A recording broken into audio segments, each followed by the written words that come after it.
चश्मा गिरानी चाहिए, चश्मा चल चल तो प्रेम से तुमको समझा रहा, समझ नहीं रहा। चलो चल रहा भाई, तेरा हम सब सुन लेंगे।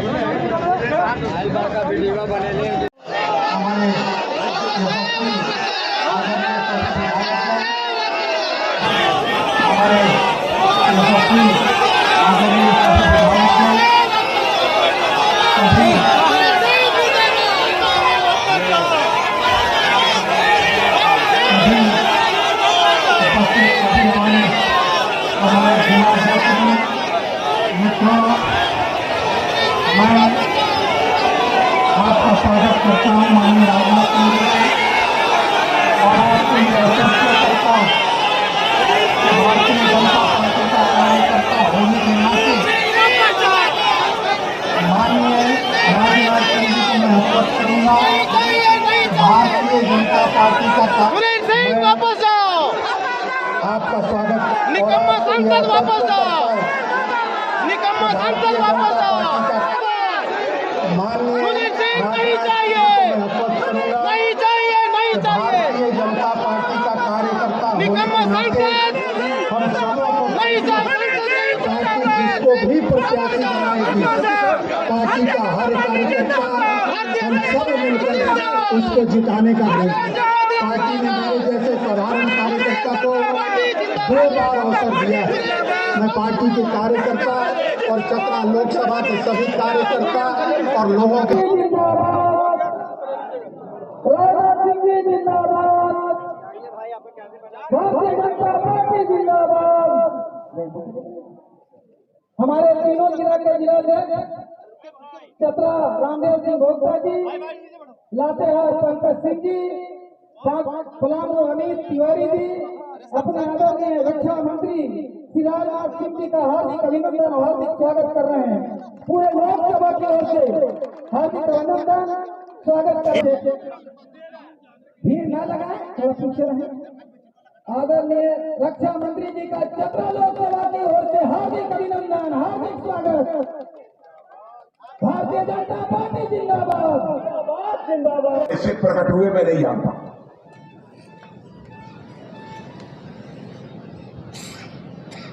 लेकिन आजकल जेलों में और सरकार उनकी मेहमान नवाजी कर रही, सरकार करता है। हाल में बाहर तो जनता भी खड़ी है। बहनों भाइयों, आप लोगों ने बहुत ही गर्मजोशी के साथ हम लोगों का स्वागत किया है और आप जानते हैं भारत की परंपरा है और शिष्टाचार का तकाजा भी। स्वागत, अभिनंदन और सलाम दुआ कभी एक तरफा नहीं होना चाहिए। इसलिए मैं भी अपनी तरफ से शीश झुकाकर आप सभी बहनों भाइयों का हार्दिक अभिनंदन करता हूं। आप सभी का मैं स्वागत करता हूं।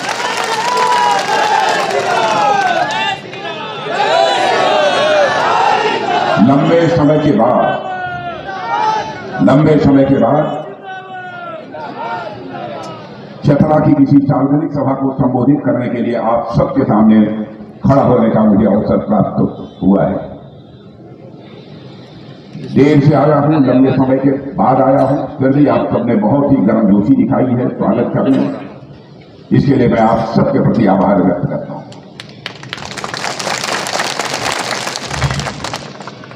हमारा झारखंड के साथ बहुत ही नजदीकी रिश्ता, हमारे रिश्ते नाते तो है ही, हमारी पत्नी भी झारखंड की।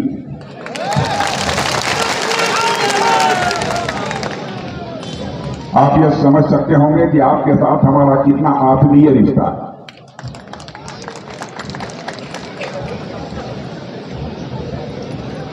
और यहां पर मैं प्रभारी के रूप में भी अपनी जिम्मेदारी का निर्वाह कर चुका हूं और परमात्मा की कृपा से उस समय हमारी भारतीय जनता पार्टी की सरकार बनने में हमको कामयाबी हासिल हुई। लेकिन आप लोगों के माध्यम से सबसे पहले मैं समस्त झारखंड वासियों को बधाई देना चाहता हूं। कि उनका एक मुख्यमंत्री जो कुछ दिनों के लिए लापता हो गया था, अब वह बाहर आ गया है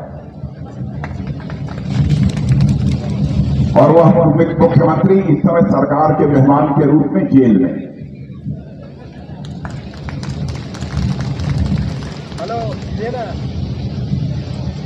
बहनों भाइयों, भ्रष्टाचार, मैं जानता हूं आजाद भारत में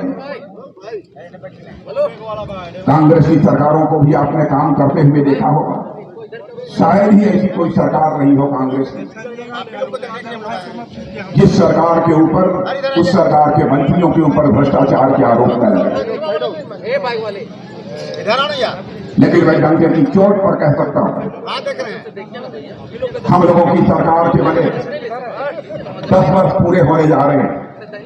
बहनों भाइयों, भारत क्या दुनिया का कोई व्यक्ति उंगली उठाकर नहीं कह सकता कि हमारे सरकार अथवा हमारे सरकार के किसी मंत्री के ऊपर भ्रष्टाचार की कोई दाग लगी हुई हो। ऐसी है हमारी यह सरकार। आप लोगों के खून पसीने से बनी हुई यह सरकार है। मैं संगठन की जिम्मेदारी लंबे समय तक निभा चुका हूं। जैसे आप सब यहां बैठे हो, आपको जानकारी शायद इस बात की नहीं होगी, मैं युवा मोर्चे का भी जिलाध्यक्ष रहा हूं, युवा मोर्चे का राष्ट्रीय अध्यक्ष रहा हूं, युवा मोर्चे का प्रदेश अध्यक्ष रहा हूं, भारतीय जनता पार्टी का भी जिलाध्यक्ष रहा हूं, भारतीय जनता पार्टी का प्रदेश अध्यक्ष रहा हूं और 2 बार भारतीय जनता पार्टी का राष्ट्रीय अध्यक्ष रहा हूं। आप जैसे कार्यकर्ता है, ऐसे ही कार्यकर्ता के रूप में पार्टी को ऊंचाई देने में जितना संभव हो सकता था हमने अपना योगदान देने की कोशिश की और कामयाबी यदि हासिल हुई है तो आप लोगों के सहयोग के कारण, आप लोगों के परिश्रम के कारण कामयाबी हासिल हुई। आप लोगों ने 2014 में मोदी जी के नेतृत्व में एनडीए की सरकार केंद्र में बनाई। लोग उस समय तरह तरह की बातें करते थे, यह सरकार कितनी कामयाब होगी, कुछ कहा नहीं जाता। मैं उन सारे सवालों की चर्चा यह नहीं करना चाहता जो हमारे विपक्षी हम लोगों के बारे में सवाल किया करते थे। कहते थे इन लोगों का अनुभव क्या है, यह सरकार कैसे चलाएगी। लेकिन 5 वर्षों के अंदर ही हमारे प्रधानमंत्री मोदी जी ने सारे विश्व को संदेश दे दिया कि भारत अब रुकने वाला नहीं है, भारत अब तेजी से आगे बढ़ेगा, दुनिया की कोई ताकत हमें रोक नहीं सकती। बहनों भाइयों, इसमें कहीं दो राय नहीं। अंतर्राष्ट्रीय जगत में भारत की प्रतिष्ठा बढ़ी, भारत का कद बढ़ा। मैं वर्षों से दुनिया के दूसरे देशों के दौरे पर जाता हूं, सरकारी बैठकों में भिन्न भिन्न मंचों से मुझे बोलने का अवसर भी प्राप्त होता है। लेकिन मैंने देखा है कि पहले भारत अंतर्राष्ट्रीय मंचों पर कुछ बोलता था तो भारत की बातों को जिस गंभीरतापूर्वक लिया जाना चाहिए दुनिया नहीं लेती थी। लेकिन आज भारत का कद दुनिया में इतना बड़ा हो चुका है, आज यदि अंतर्राष्ट्रीय मंचों पर भारत कुछ बोलता है तो सारी दुनिया कान खोलकर सुनती है कि भारत बोल क्या रहा है। यह भारत की हैसियत बनी है। अभी हमारे अमर बाबू जी चर्चा कर रहे थे कि न्यूक्लियर वार को हमारे प्रधानमंत्री ने रोक दिया। मैं आपको याद दिलाना चाहता हूं, जब रूस और यूक्रेन का युद्ध प्रारंभ हुआ था उस समय धड़ाधड़ रूस की तरफ से और यूक्रेन की तरफ से मिसाइलें चल रही थी, बड़ी संख्या में लोग मारे जा रहे हैं। लेकिन हमारे भारत के भी बड़ी संख्या में बच्चे, कोई इंजीनियरिंग की पढ़ाई कर रहा था, कोई मेडिकल की पढ़ाई कर रहा था, कोई मैनेजमेंट की पढ़ाई कर रहा था, वहां पर उनके अभिभावक जो भारत में रहते थे उन्होंने कहना शुरू किया, प्रधानमंत्री जी चाहे जो हो हमारे बच्चे को यूक्रेन से बाहर निकालिए। मेरे बहनों भाइयों, कोई यह कल्पना नहीं कर सकता।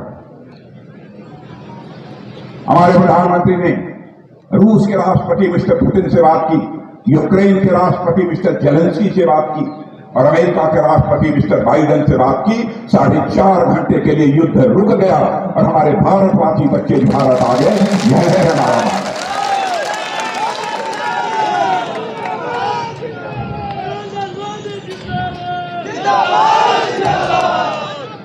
धन दौलत तो यह मनुष्य की जिंदगी में दूसरे पावदान पर होता है। मान सम्मान स्वाभिमान यह मनुष्य के हृदय की सबसे बड़ी भावना होती है।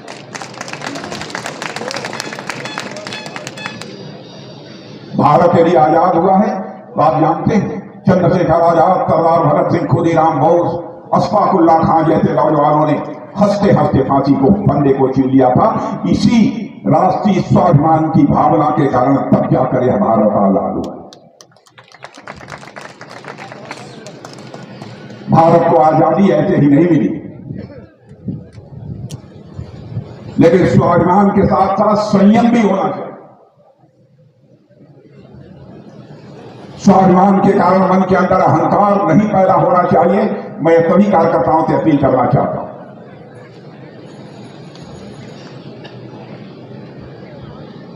हमको विनम्रता और शालीनता का भी परिचय देना चाहिए।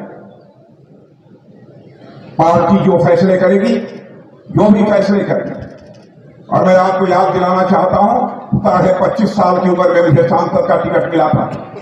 7 दिन के बाद मेरा टिकट कट गया और उसके बाद मैंने एक सार्वजनिक सभा जिसको संबोधित करने चौधरी चरण सिंह जी आ रहे थे, उसमें खड़े होकर बोला, दुर्भाग्यवश मेरा नाम तो मतदान पत्र पर रहेगा, यदि किसी ने मेरे नाम के आगे मुहर लगा दी तो मैं समझूंगा वो मेरे मस्तक पर कलंक का टीका लगा रहा है। कार्यकर्ता ऐसा होना चाहिए। और वही चौधरी चरण सिंह जी हमारी पार्टी के नहीं थे। उन्होंने कहा, जनसंघ हुआ करती थी हमारी पार्टी, ऐ जनसंघ के लोगों, एक टिकट इस लड़के को हमारी तरफ से मिलना चाहिए। और पहला टिकट 1977 में विधायक के रूप में मुझे प्राप्त हुआ। सभी कार्यकर्ताओं से जवानी के जोश में हमको होश नहीं खोना, पूरा संयम बन। मर्यादा पुरुषोत्तम भगवान राम वो क्यों मर्यादा के पुरुषोत्तम कहते, क्योंकि आजीवन उन्होंने मर्यादाओं का पालन किया है। यही हमारी भारत की परंपरा है। और जिस भारत के हम नागरिक हैं, वो भारत कभी विश्वगुरु के पद पर आसीन था। विश्वगुरु। और आज मैं विश्वास के साथ कह सकता हूं बहनों भाइयों, जैसे हमारे प्रधानमंत्री मोदी जी के नेतृत्व में सरकार काम कर रही है, आप सबके सहयोग से, आप सबके संबल से, इस देश की जनता के आशीर्वाद से आगे हम इसी तरीके से काम करते रहे तो भारत को फिर से विश्वगुरु के पद पर आसीन होने से दुनिया की कोई ताकत हमें रोक नहीं सकती।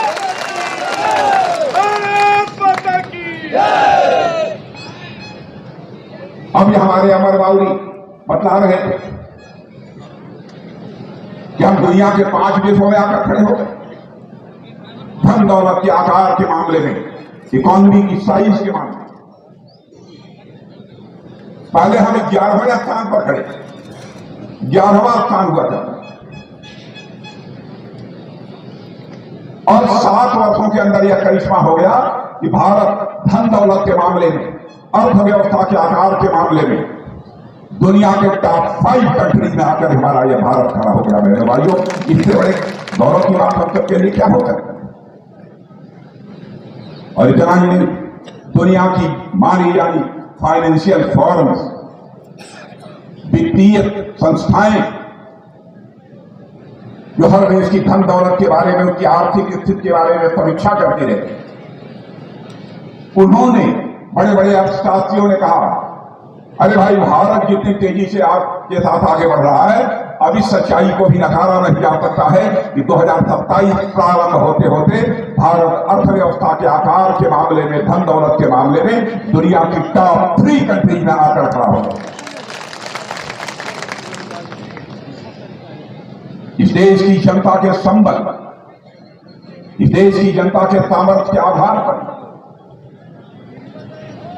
हमारे देश के प्रधानमंत्री आदरणीय मोदी जी ने कहा है, 2047 आते आते, यानी आजादी के 100 वर्ष पूरे होते होते हम भारत को दुनिया का विकसित देश बनाएंगे।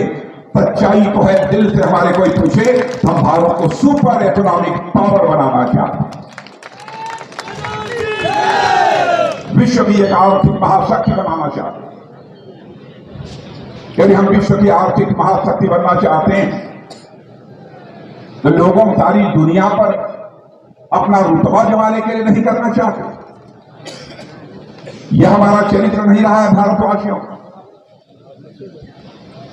दुनिया का अकेला देश है जिसके आप भी नागरिक हो और मैं भी नागरिक हूं, जिस देश के रहने वाले ऋषियों और मनीषियों ने भारत की सीमा में रहने वाले लोगों को ही अपने परिवार का सदस्य नहीं माना, बल्कि दुनिया में, सारी दुनिया में रहने वाले लोगों को अपने परिवार का सदस्य मानते हुए वसुधैव कुटुंबकम का संदेश सारे विश्व को भी किसी ने दिया है तो भारत ने दिया है। मेरे बहनों भाइयों, भारत ने, पूरा विश्व ही है भारत परिवार। इतनी व्यापक, इतनी ऊंची सोच यदि किसी की है तो हम भारतवासी, हमें कभी संकुचित दायरे में नहीं सोचना चाहिए। हम धनवान बनना चाहते हैं तो विश्व कल्याण के लिए हम धनवान बनना चाहते हैं। हम शक्तिशाली बनना चाहते हैं तो सारे विश्व की रक्षा के लिए हम शक्तिशाली बनना चाहते हैं। यह है हमारे भारत का चरित्र और ऐसे भारत के हम नागरिक हैं। इस हकीकत को हमको समझना चाहिए, आपको, हमको सबको। झारखंड का जहां तक प्रश्न है, मैं क्या कहूं यहां के बारे में, सचमुच आप लोगों को कैसा लगा मैं तो नहीं जानता हूं, लेकिन जब मैंने सुना कि यहां के मुख्यमंत्री 2 दिन से लापता हैं, पुलिस ढूंढ रही है, मिल नहीं रहे,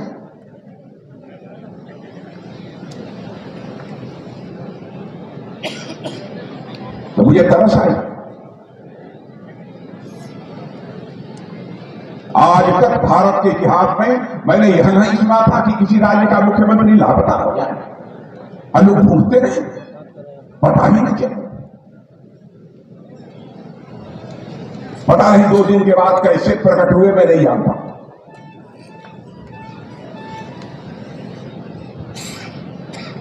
लेकिन आजकल जेलों में और सरकार उनकी मेहमान नवाजी कर रही है। झारखंड जैसे राज्य में जहां लोग जिस्म का पसीना बहाने वाले हैं, शौर्य पराक्रम के धनी, एक से एक महापुरुष यहां पर पैदा हुए, सिद्धू कानू, तिलका मांझी, चमर भैरव, फूलो झांग, नीलांबर, पीतांबर, जतरा टाना भगत, एल्बर्ट एक्का और भगवान बिरसा मुंडा। इसके अंदर भी बहुत सारी हत्याएं झारखंड की धरती पर पैदा हुई हैं और भारत का नाम रोशन किया है, भारत को एक दिशा देने का काम किया है। वहां के मुख्यमंत्री जेल की हवा खान, और उस झारखंड में ऐसा भी सांसद हो 100 करोड़ नहीं, 200 करोड़ नहीं, 250, 300 करोड़ मशीन से पैसा नहीं आ जा रहा है, उसके पास पैसा कितना? मेरे कार्यकर्ता बहनों भाइयों, फैसला आपको करना होगा। झारखंड को कहां ले जाना चाहते हैं? झारखंड को आप रसातल में ले जाना चाहते हैं अथवा झारखंड को आप ऊंचाइयों पर ले जाना चाहते हैं? इसके लिए आपको अथक परिश्रम करने की आवश्यकता है। झारखंड के लोगों को मैं जानता हूं, बेहद परिश्रमी लोग, जिस्म का पसीना बहाने वाले लोग। सामने यदि कोई जोखिम का पहाड़ आकर खड़ा हो जाए तो जोखिम के पहाड़ पर भी विजय हासिल करने की क्षमता हमारे झारखंड के बहनों भाइयों की। इसलिए बहुत बड़ी जिम्मेदारी आपको, कहां हम देश को ले जाना चाहते हैं आप कल्पना करें। विगत कुछ वर्षों से हमारी सरकार नहीं है, यदि हमारे प्रधानमंत्री मोदी जी न रहे होते और झारखंड की इस तरीके से चिंता उन्होंने न की होती तो क्या होगा? मुझे जानकर इस बात की खुशी है, 35,700 करोड़ रुपए का लोकार्पण या शिलान्यास उन्होंने अभी 1-8 महीने पहले किया है कि नहीं किया? 35,700 करोड़ और वैसे ही एक खाद कारखाना सिंदरी में 2018 में उसका शिलान्यास किया था और 2024 में आकर उसका लोकार्पण भी कर। मैं दावे के साथ कह सकता हूं, एक वर्ष में जितनी हमारी सरकार ने झारखंड के विकास पर खर्च किया है, 10 वर्षों का इतिहास पिछला उठाकर देख लीजिए, केंद्र सरकार ने उतना कभी खर्च नहीं किया है। यह मोदी जी का प्यार है झारखंड वासियों के प्रति।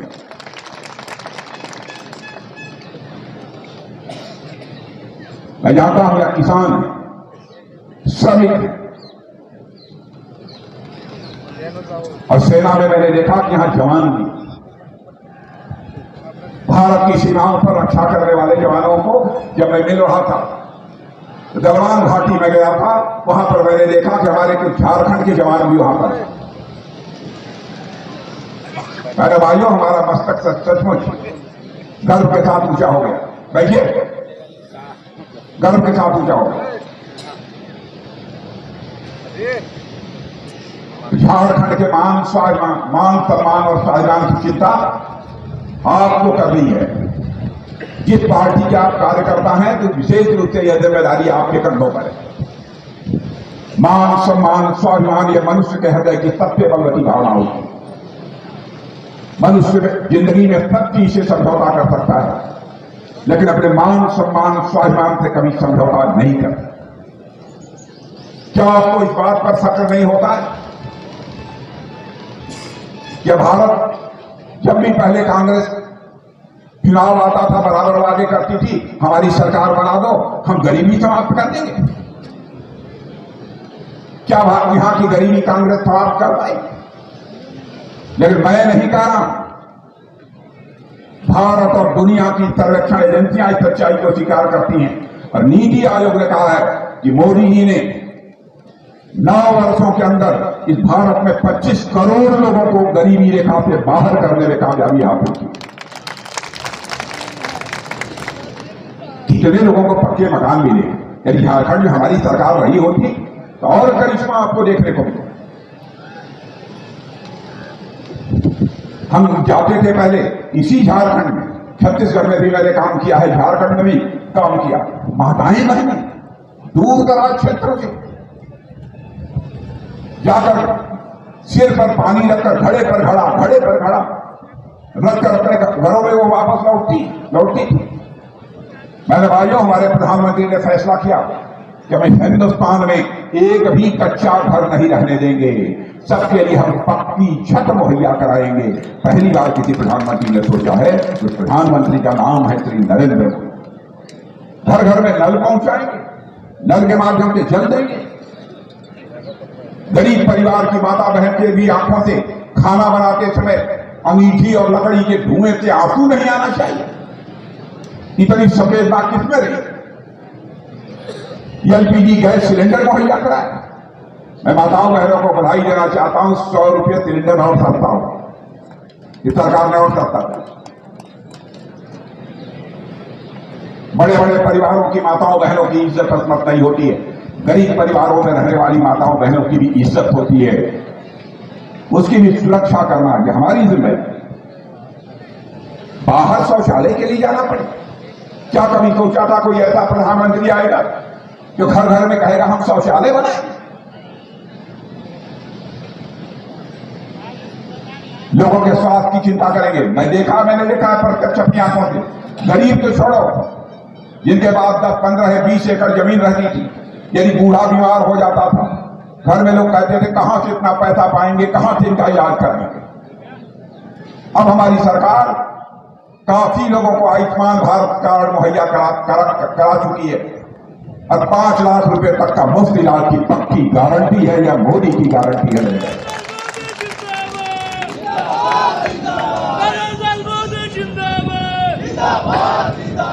यह सरकार चलाने का तरीका हो। आर्थिक विकास की गति में तेजी आई, इसे आप भी स्वीकार करेंगे, मैं भी स्वीकार करता हूं। और देखिए, भारतीय जनता पार्टी का एक चरित्र है, जो हम कहेंगे वो हम करेंगे। और यदि किसी को संदेह है, पढ़े लिखे लोग हैं, मैं उनसे कहना चाहूंगा, हमारे घोषणा पत्र, चुनावी घोषणा पत्रों को उठाकर देख लीजिए। मुझे याद है 2014 में जिस समय मोदी प्रधानमंत्री पद के प्रत्याशी थे, मैं ही पार्टी का राष्ट्रीय अध्यक्ष है। घोषणा पत्र बनाने के लिए जब मैंने कहा तो मोदी जी ने कहा, अध्यक्ष जी इस बात का ध्यान रखिएगा कहीं कोई ऐसी बात ना आ जाए जिसको कि हम कर न पाए। मैंने कहा पूरी सावधानी बरतेंगे, ये हमारे चरित्र में है, जनता को धोखा देना ये हमारे चरित्र का हिस्सा नहीं होगा।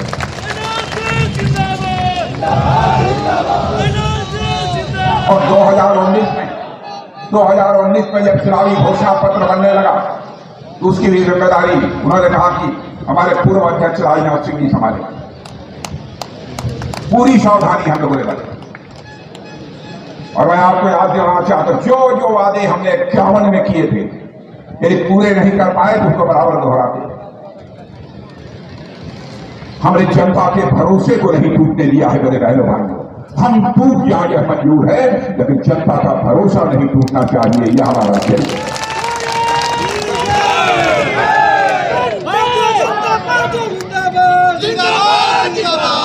नहीं टूटेंगे। मैंने आपको याद होगा हमारे जनसंघ के नेताओं ने, आदरणीय अटल बिहारी वाजपेयी जी, पंडित श्यामा प्रसाद मुखर्जी ने अपना बलिदान ही दिया, पंडित दीनदयाल जी उपाध्याय, और कहा करते थे जिस दिन भारत की संसद के दोनों सदनों में स्पष्ट बहुमत मिल जाएगा, हमारा धारा 370 जिसके तहत जम्मू कश्मीर को विशेषाधिकार प्राप्त है, चुटकी बजाकर हम उसे समाप्त करेंगे। और आपने देखा चुटकी बजाकर हम लोग उसे समाप्त करेंगे। और जम्मू कश्मीर का आज वही दर्जा है जो हिंदुस्तान के अन्य राज्यों का दर्जा है। अब जम्मू कश्मीर में चले जाइए, माहौल पूरी तरह से बदला हुआ है। हम लोगों ने कहा था हम आएंगे 3 तलाक प्रथा समाप्त करेंगे, चुटकी बजाकर 3 तलाक की प्रथा को समाप्त करेंगे। लोग ये कहते हैं भाजपा हिंदू मुसलमान के आधार पर भेदभाव करती है।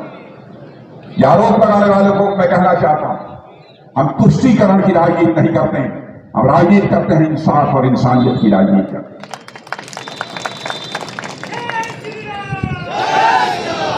हम केवल वोट हासिल करने के लिए राजनीति नहीं करते, केवल वोट हासिल करने के लिए राजनीति नहीं करते हैं, हम देश बनाने के लिए राजनीति करते हैं। चाहे वह हिंदू, चाहे मुस्लिम, चाहे ईसाई, चाहे पारसी, किसी की मां बहन हो, वो हम सबकी मां बहन है। यदि कोई मजहब के लोग किसी कारणों से यदि उस मजहब की माता बहन के साथ कोई जुल्म होता है, 3 बार तलाक तलाक तलाक 3 बार बोल दिया और उसकी छुट्टी हो गई, यह कैसे बर्दाश्त कर सकते? हम लोगों ने वोट की चिंता की बहनों भाइयों, और 3 तलाक की प्रथा को हमने समाप्त किया।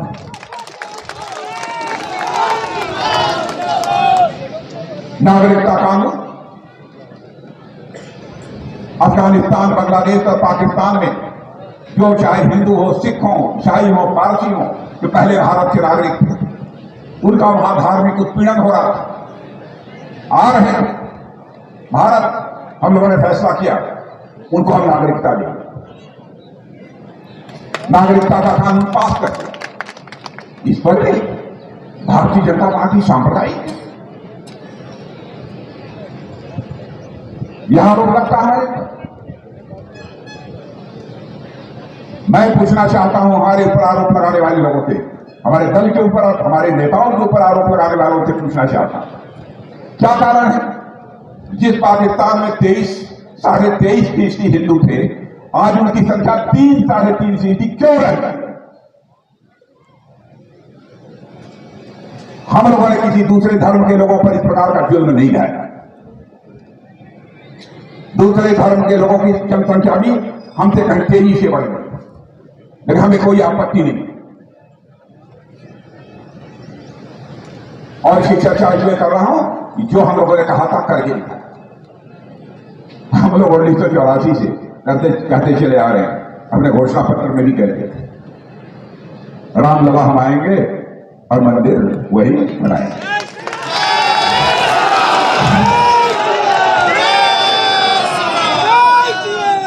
तो ये कहते थे लोग जब चुनाव आता है तो भाजपा वाले जनता की आंख में धूल झोंकते हैं, कहते हैं राम लला हम आएंगे, मंदिर यही बनाएंगे, लेकिन तारीख नहीं बताएंगे। ये कहते थे हम लोग। मैंने भाइयों, आपने देखा हुआ दिन आ गया 22 जनवरी, भगवान राम की प्राण प्रतिष्ठा हो गई।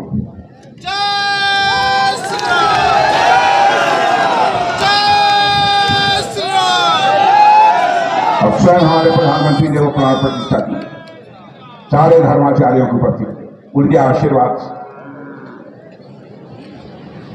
और मेरी बात सुन लेना, हो सकता है किसी को अतिशयोक्तिपूर्ण लगे,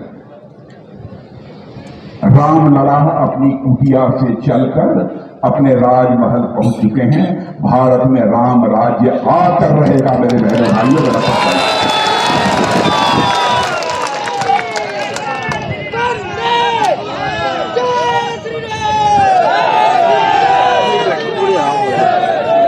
मैं अपने विपक्षी दल के, सारे विपक्षी दल के नेताओं से कहना चाहता हूं, राजनीति जात पंथ मजहब की नहीं होनी चाहिए, राजनीति भी होनी चाहिए तो इंसाफ और इंसानियत की राजनीति होनी चाहिए, जस्टिस एंड ह्यूमैनिटी।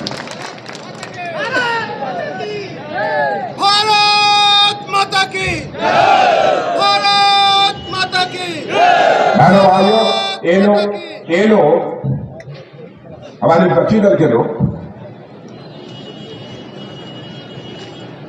जानते हैं, अपने परिवार को जनार्दन मानते हैं। जनार्दन का मतलब समझते हैं, भगवान मानते हैं।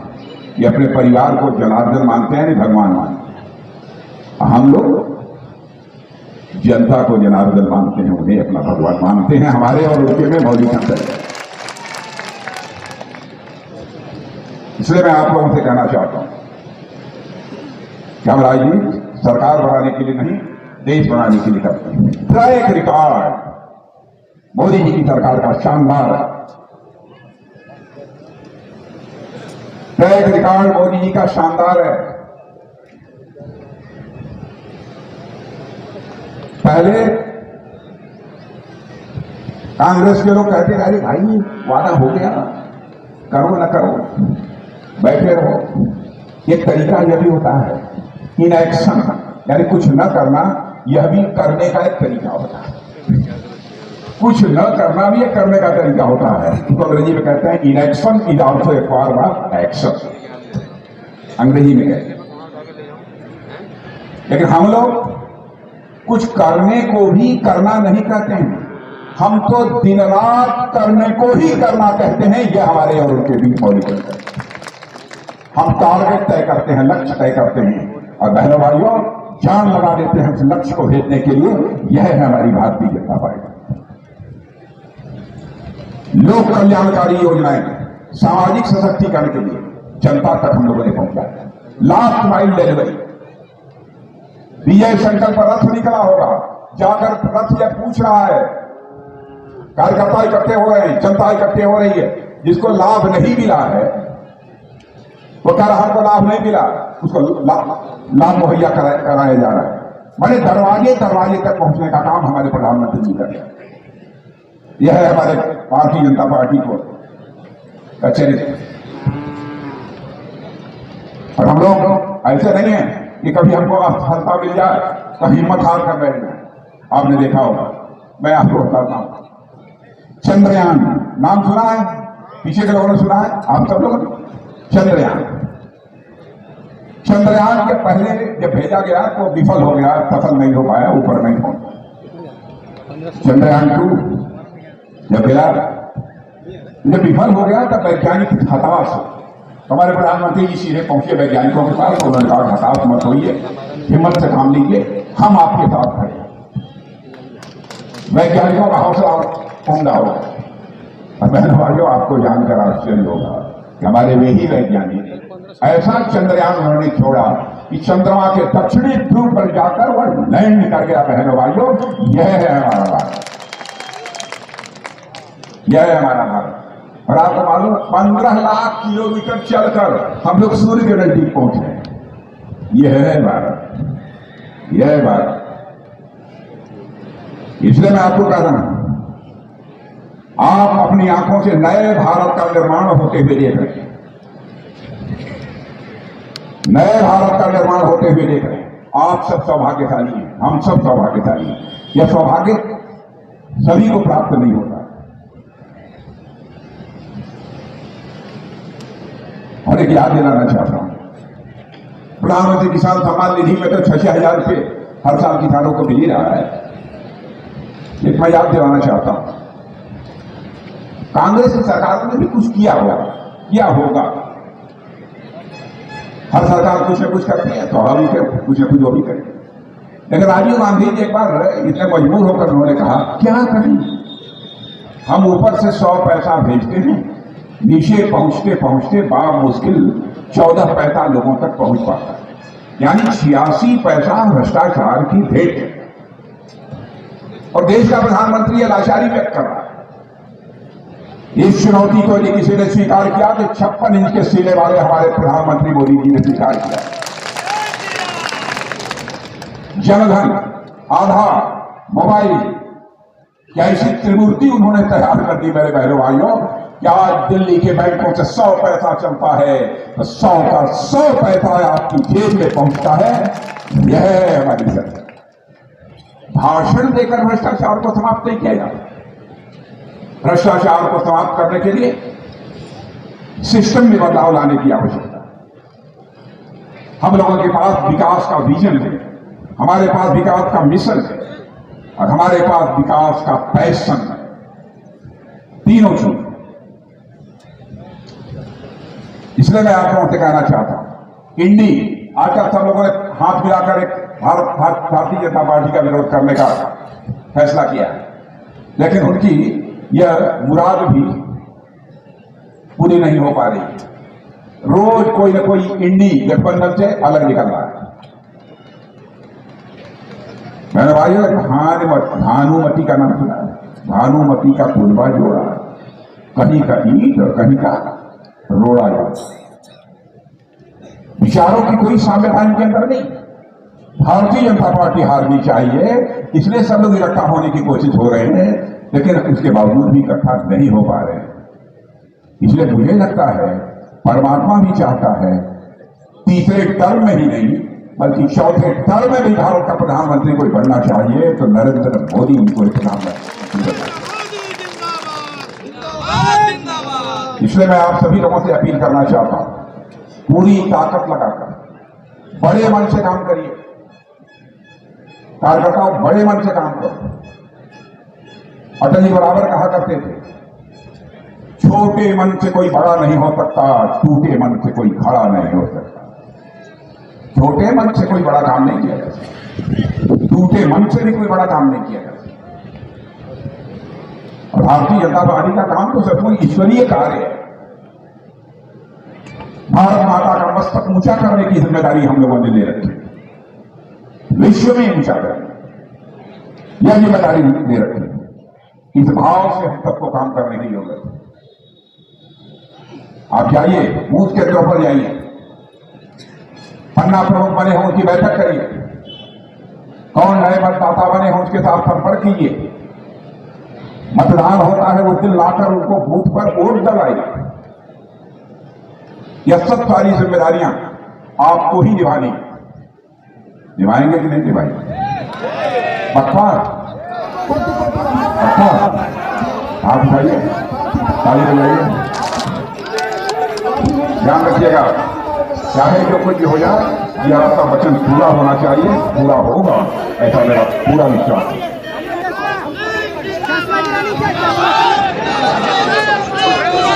जो पहले काम हुआ इसमें रोल सब सुन लेंगे। उसकी चिंता नहीं करनी है, बिल्कुल हिम्मत के साथ सीने का बटन खोलकर विनम्रता और शालीनता के साथ आगे बढ़िए।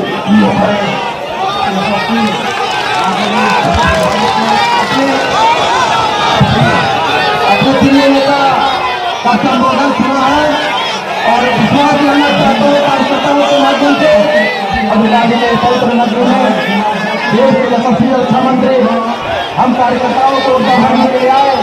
हम लोग कोटि कोटि आभार धन्यवाद देते हैं। साथ ही साथ नेता प्रतिपक्ष बहुत कोटि कोटि धन्यवाद।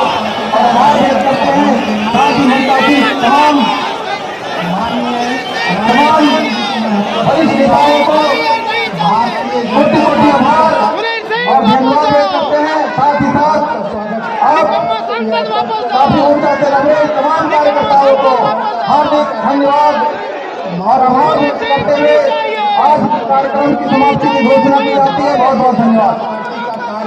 निकम्मा सांसद वही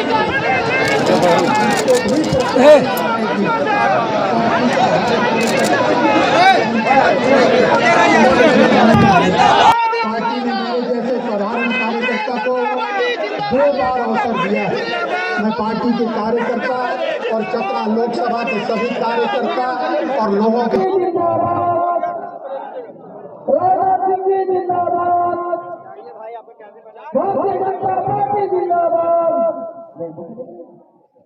हमारे तीनों जिला के जिलाध्यक्ष चतरा रामदेव सिंह भोक्ता जी, लातेहार पंकज सिंह जी, पलामू अमित तिवारी जी, अपने आदरणीय रक्षा मंत्री श्री राजनाथ सिंह जी का हार्दिक अभिनंदन और हार्दिक स्वागत कर रहे हैं। पूरे लोकसभा की ओर से हार्दिक अभिनंदन स्वागत करते हैं। भीड़ न लगाए, थोड़ा पीछे रहे। आदरणीय रक्षा मंत्री जी का चतरा लोकसभा की ओर से हार्दिक अभिनंदन।